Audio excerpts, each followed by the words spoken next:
A paz de nosso Senhor e Salvador Jesus Cristo. Que bom, que bom, que bom que você está aí do outro lado, que você está seguindo o estudo nessa viagem maravilhosa de conhecimento. Eu sou a pastora Rejane Marques e estou aqui para te auxiliar na descoberta, do propósito de Deus para a tua vida. Nós estamos trabalhando com esse livro aqui, Um Propósito de Deus, de Rick Warren, é da editora Vida, é um livro maravilhoso, com textos bíblicos para conferência, é muito bom. Eu gostaria que você viesse comigo nessa jornada de conhecimento, de aprendizado, porque aquele que é governado pelo Espírito Santo aprende a cada dia mais ser feliz, porque Deus te fez para ser feliz. Ele tinha um propósito em te criar. Você não caiu na terra de paraquedas. E hoje nós vamos para a aula 3, terceira aula, e vamos convidar o Espírito Santo. Ele é o grande comandante do nosso navio, o navio do conhecimento. Santo Deus Pai de eterno amor e misericórdia, perdoa os nossos pecados, faltas e iniquidades e envia o teu Santo Espírito, Senhor, a nos capacitar, nos guardar e nos guiar.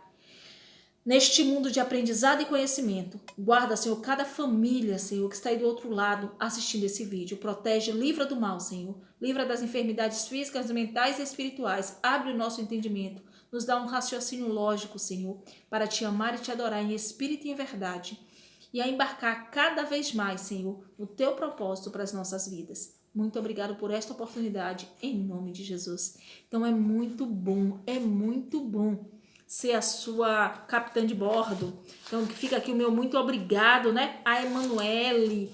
Ela, no primeiro vídeo, eu não sabia direito como é que se chamava a pessoa que recepcionava no navio, que estava ali no navio, e ela disse capitã de bordo. Eu estou aqui para aprender, do mesmo jeito que você está aí do outro lado, ansioso ou ansiosa, para aprender mais e mais sobre o Criador. E a pergunta de hoje é: o que dirige a sua vida? O que é que tem dirigido a sua vida? Percebi que o que faz os homens correrem atrás do sucesso é a inveja. Eclesiastes 4:4. O que é que tem feito você correr atrás? O homem sem propósito é como um barco sem leme. Um vira-lata, um nada, um ninguém. Thomas Charlie.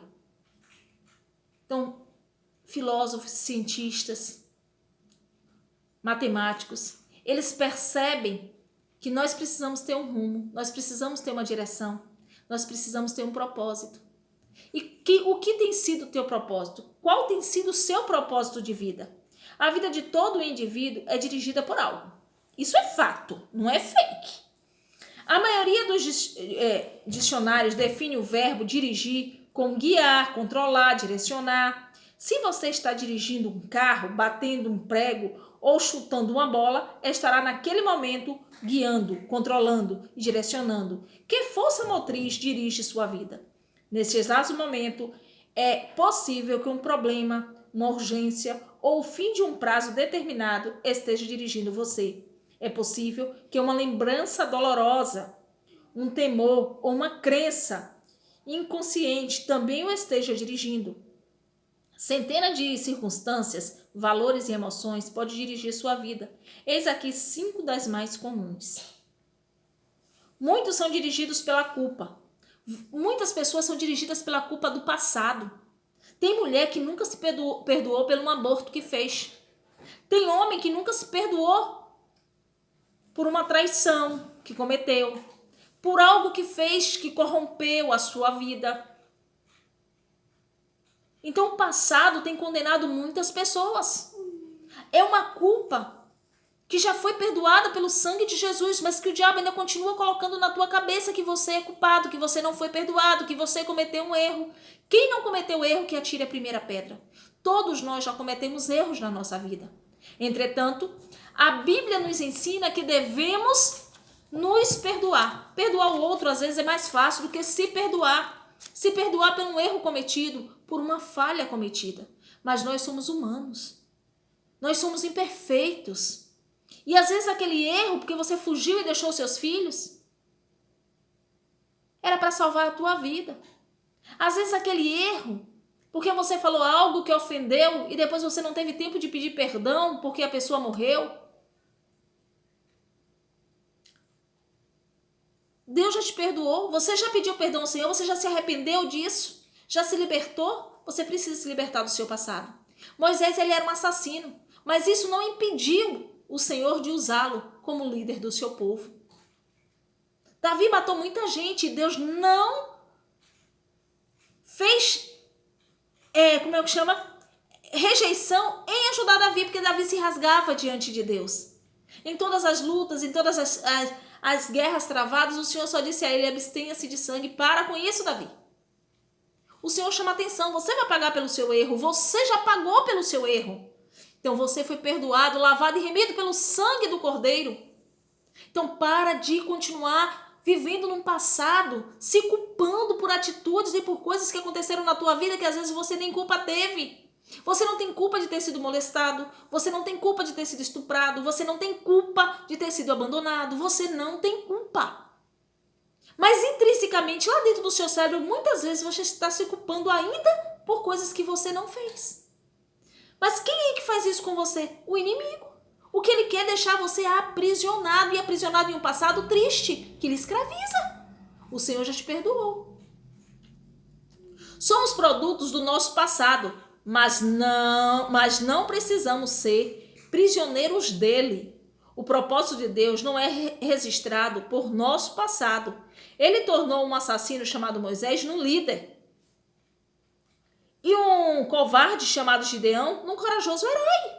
O Senhor transforma as pessoas. O Senhor transforma todo o seu pecado, todo o seu passado em exemplo para que outros não cometam o mesmo. Muitos ex-traficantes hoje estão no púlpito pregando sobre o que ele não deveria ter feito.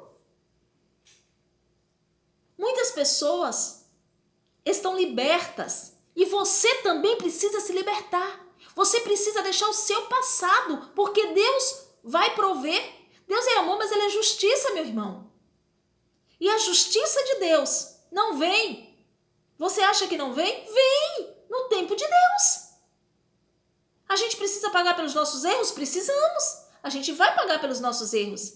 Mas depois que a gente pagou pelos nossos erros, que o Senhor já nos libertou, a gente precisa sair desta prisão. Você precisa ganhar liberdade. A cela foi aberta. Então marcha, meu irmão, marcha em direção à luz.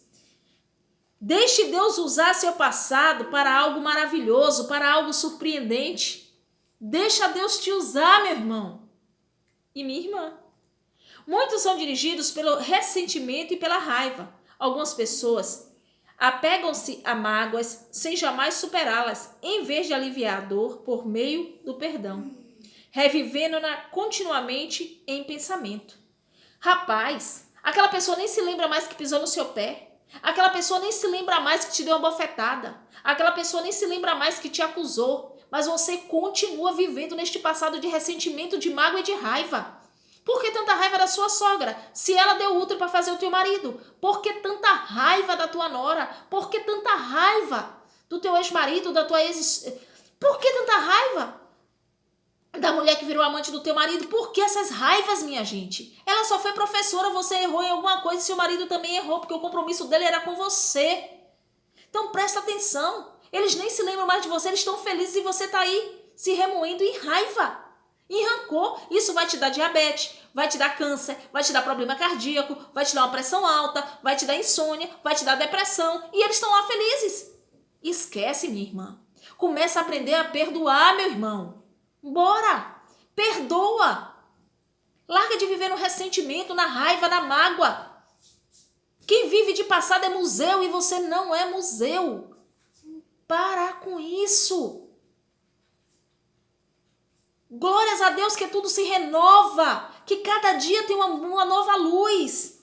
Pensa nisso. A Bíblia diz: fica desgostoso e amargurado é loucura. É falta de juízo que leva à morte. Jó 5:2. Então você não tem que morrer para o mundo. Você precisa viver, meu irmão. Você não precisa morrer. Literalmente, morrer para o mundo você precisa, mas morrer literalmente você não precisa.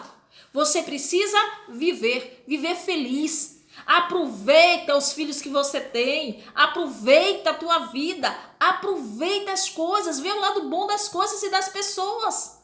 Para de viver de rancor, de mágoa, de fofoquinha, de disse-me-disse. Para com isso. Muitos são dirigidos pelo medo. Tem gente que tem tanto medo da morte, mas tanto medo da morte, que não vive. Vocês já repararam? Tem gente que, eu não posso comer nada que tenha gordura. Eu não posso comer nada que tenha sal. Eu não posso engordar. Eu não posso... Você largou de viver para viver em função de uma realidade que não é sua. Você tem pressão alta, você tem diabetes, você tem alguma doença que te impede de comer? Então come, meu irmão. Come. Mas não, porque o padrão de beleza diz que eu preciso ser magro. O padrão de beleza diz que eu preciso ter músculo. Sim, meu irmão, cada um tem um biotipo. Deus fez você diferente dos outros.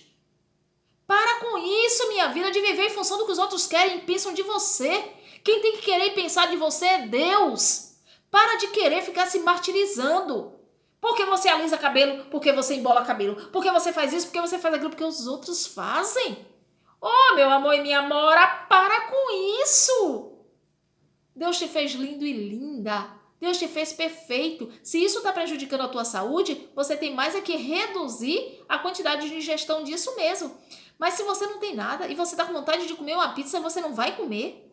Tenha santa paciência. Esse biotipo agora que dizem que é beleza fitness, não é o meu.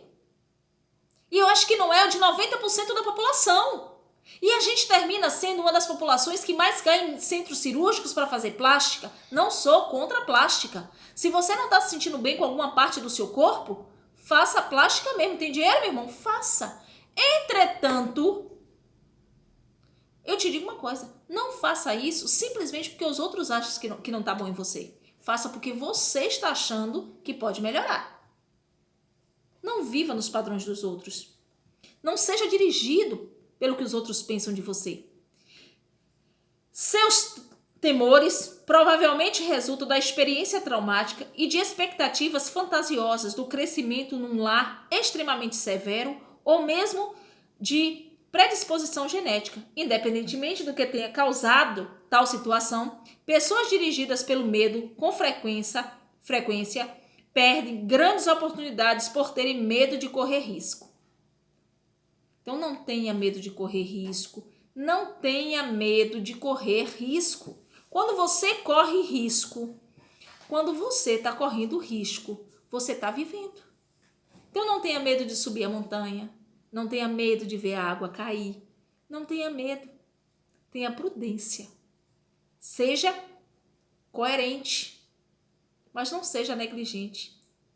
Mas não precisa ter medo, Deus está no controle. Deus sempre está no controle.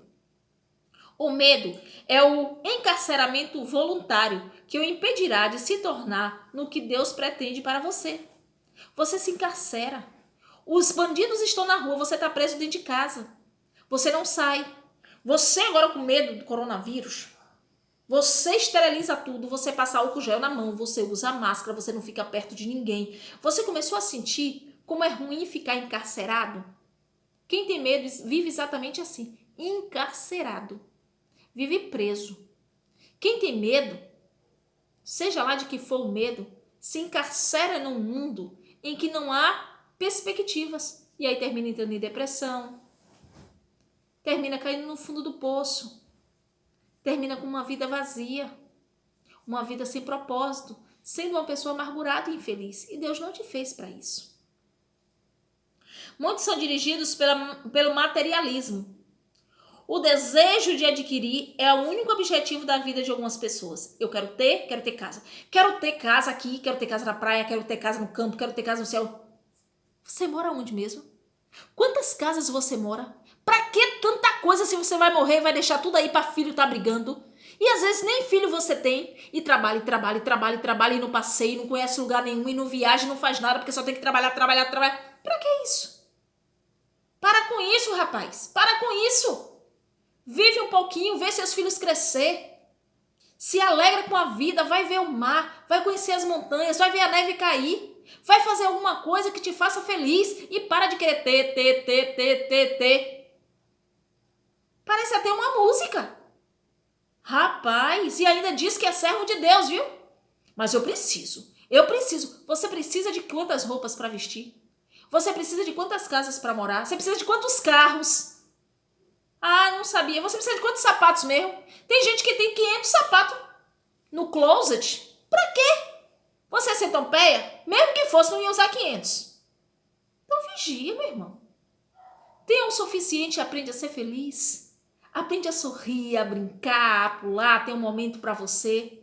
A ter um momento de se amar, de se olhar no espelho e dizer eu sou feliz com o que eu tenho.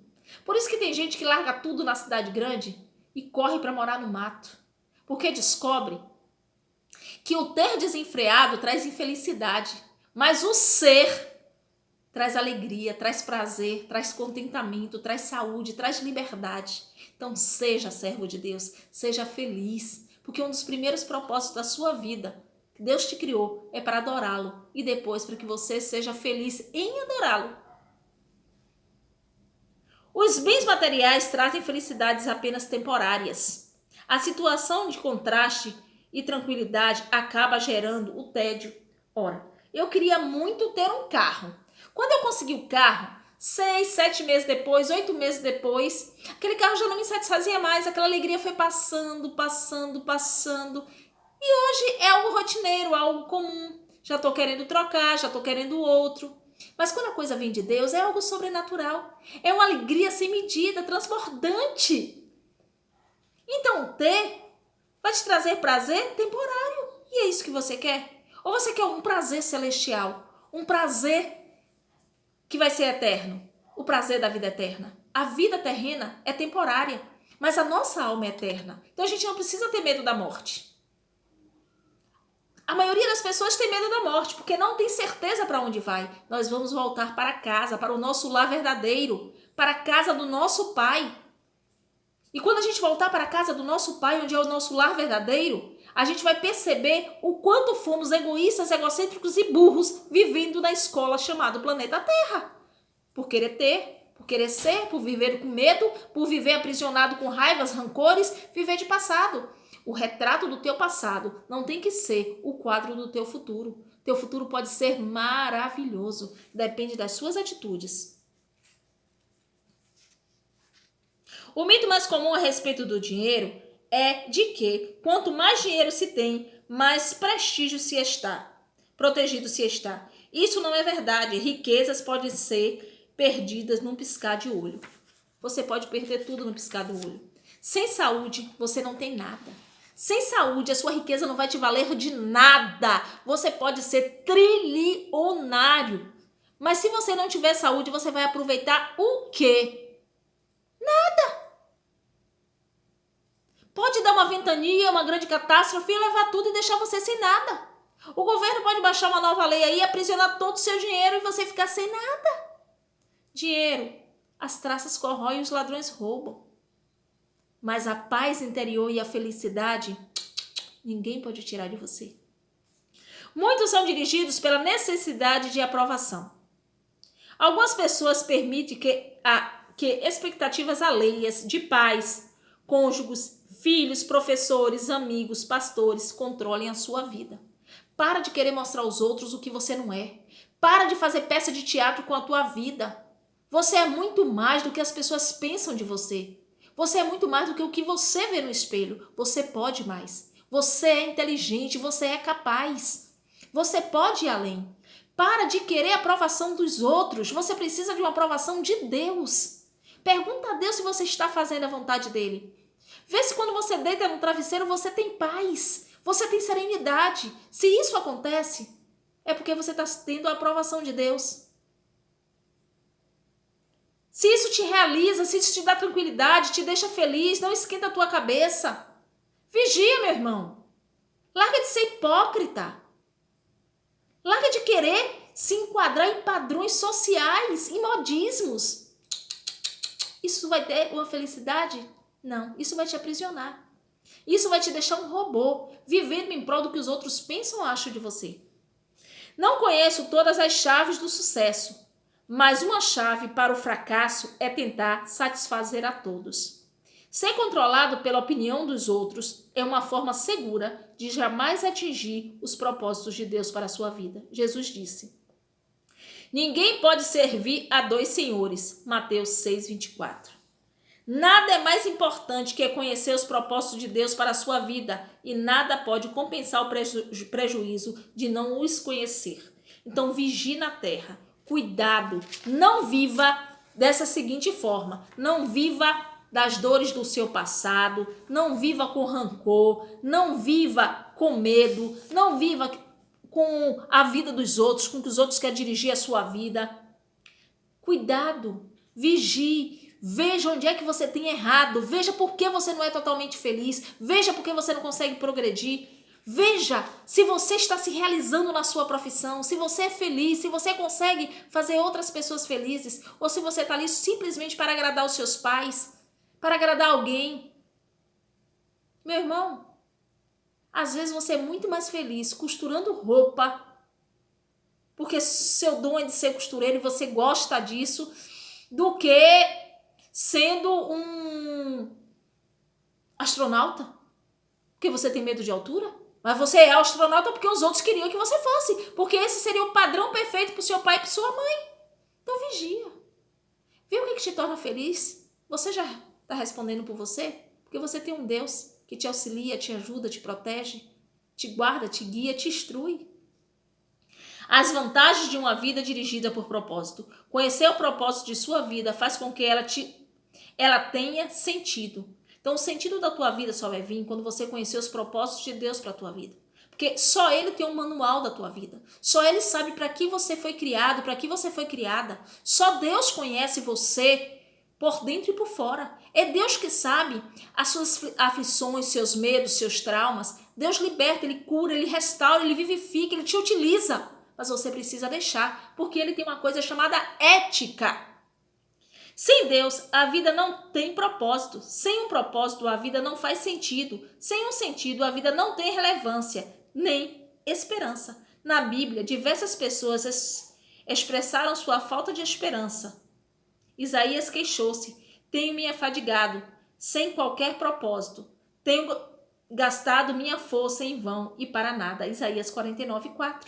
Jó disse: meus dias são vazios e sem esperança. Jó 7:6.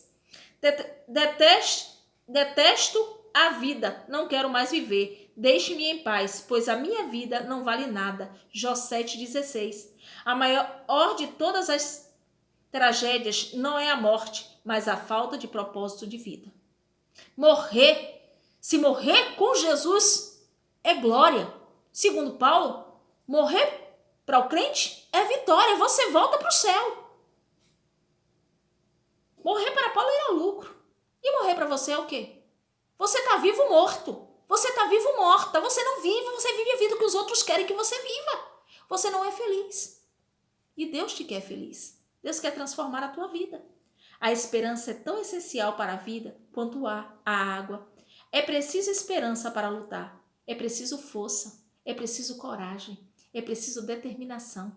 E é preciso ter o propósito de Deus bem definido, para que isso aconteça de forma prazerosa. A esperança é resultado de se ter um propósito.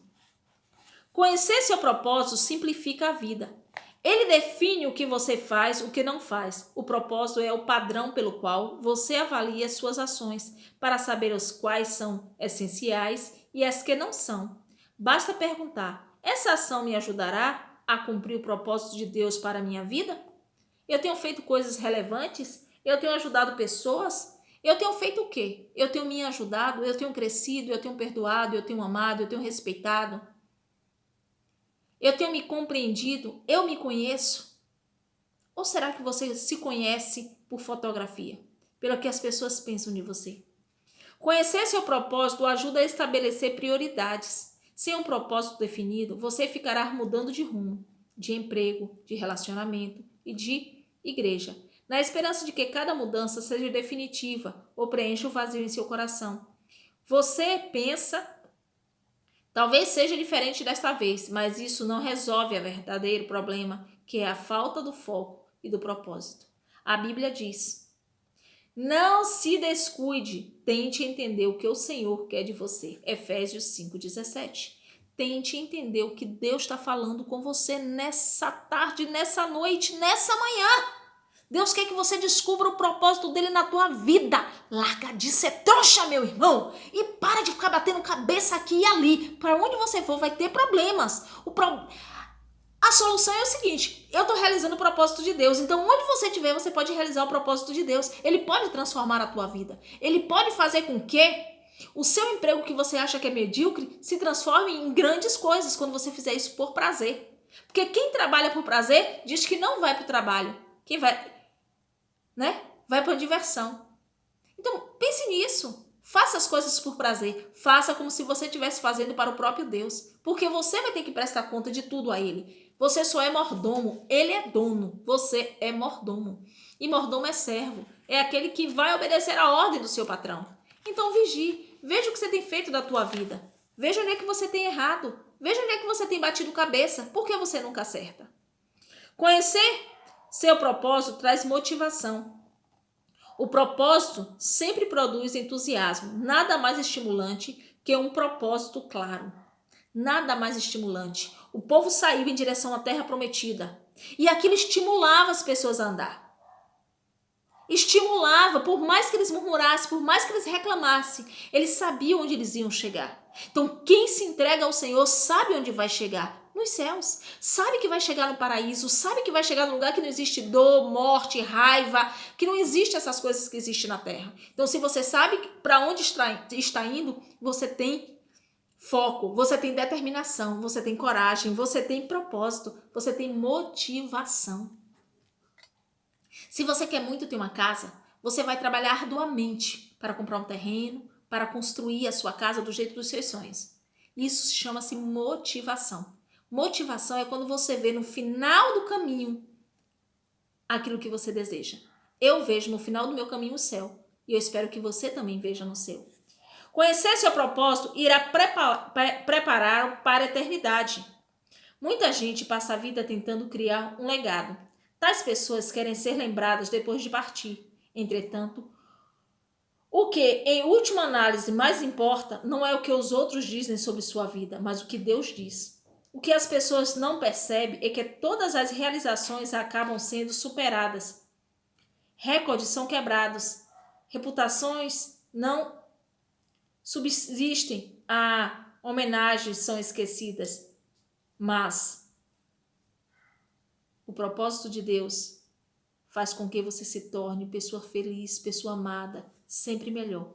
Chegará o dia em que você estará diante de Deus e Ele fará uma auditoria com sua vida. E o que você vai apresentar a Deus? Uma vida de realizações e propósitos? Ou uma vida de frustração e medo? Uma vida de passado, uma vida de rancor, uma vida de mágoa? O que é que você quer levar para apresentar a Deus? Se pergunte sobre isso. Primeiro, o que você faz com meu filho? O que você fez com meu filho Jesus Cristo? O que você anda fazendo com o sacrifício de Cristo na cruz do Calvário? O que é que você fez? Deus não irá perguntar sobre sua formação religiosa ou visão doutrinária. O único ponto importante será: você aceitou Jesus como seu único e suficiente Salvador? Você modificou a sua vida por conta disso? Você foi caridoso, amoroso? Você amou o próximo como a ti mesmo? Você me amou sobre todas as coisas? Segunda coisa que ele vai te perguntar: o que você fez com o que eu lhe dei? Isto é, o que você fez com a sua vida, com os seus dons? O que você fez com o propósito que eu mandei você fazer? O que você tem feito com a sua família? Você só reclama, você só briga, você só se chateia? Ou você é feliz? Ou você busca a sua felicidade? Porque quando você é feliz, as pessoas que te cercam passam a ver a felicidade em você e também querem ser feliz. Mas seja feliz com responsabilidade. Seja feliz respeitando o outro e fazendo o propósito de Deus se realizar na tua vida. Pensando sobre o meu propósito de vida, tema para reflexão. Viver com o propósito é o caminho para a paz. Versículo para memorizar. Tu, ó Senhor, dá paz e prosperidade às pessoas que têm uma fé firme, às pessoas que confiam em ti. Isaías 26:3. Pergunta para meditar. Na opinião da minha família e dos meus amigos, o que dirige a minha vida? E quem eu gostaria que dirigisse? eu desejaria que minha vida fosse? O que eu preciso fazer para mudar? O Senhor deu algumas dicas através desse livro. Então mude a tua vida. Realize os sonhos de Deus na tua vida. Deixa Deus trabalhar na tua vida. Comece a perdoar, se liberte, meu irmão. Comece a amar, a perdoar. Comece a viver a sua vida. Se perdoe, perdoe o outro. Realize os sonhos de Deus e seja feliz. Um beijo, a paz do Senhor. Nos encontraremos no próximo vídeo, criado para ser eterno. Deus abençoe.